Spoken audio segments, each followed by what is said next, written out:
The gospel of Jesus is good news. Jesus came to seek and save. He didn't come to hand out punishment. Life with Jesus is a life of freedom and grace. A life based on karma, on the other hand, is filled with fear and condemnation.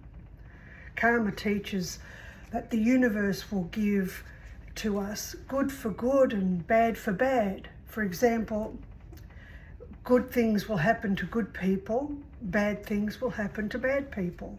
Yet, because we're all imperfect, karma will always leave us deficient. When you believe in karma, you assume that Jesus must have done wrong to be on the cross. But if you're honest, it doesn't take you long to look around and see that good things do happen to cruel people and bad things do happen to good people. Jesus lived perfect life here on this earth. And the gospel is good news because it is news about what God has done for us, not what we are required to do to try and earn his approval. It is good news.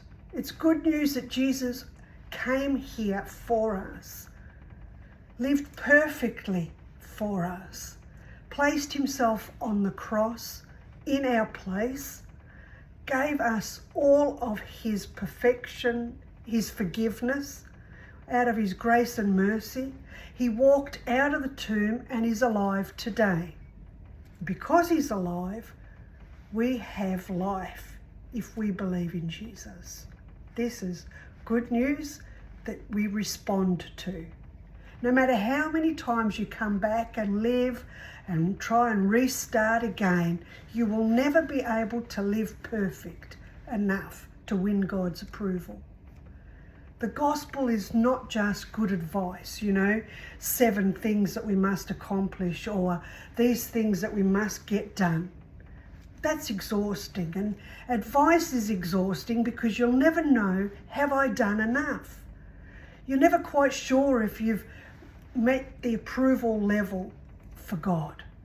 In fact, if you live by just good advice, it's going against everything that Jesus did for us.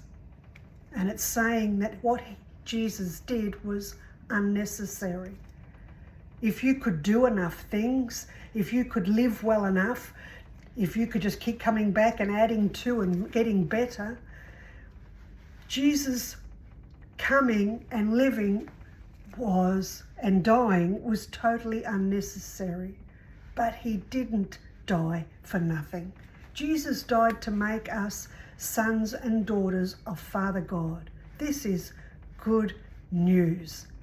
And you can have a conversation with him, your own words, just have a conversation, just you and him, saying you're sorry for the way that you've tainted your own life, exhausted yourself trying to measure up where you're never going to, and just accept the fact that his love for you is a free gift, grace given. Have a conversation and let us know that you've had that. Connect with us. We'd love to journey your life with you.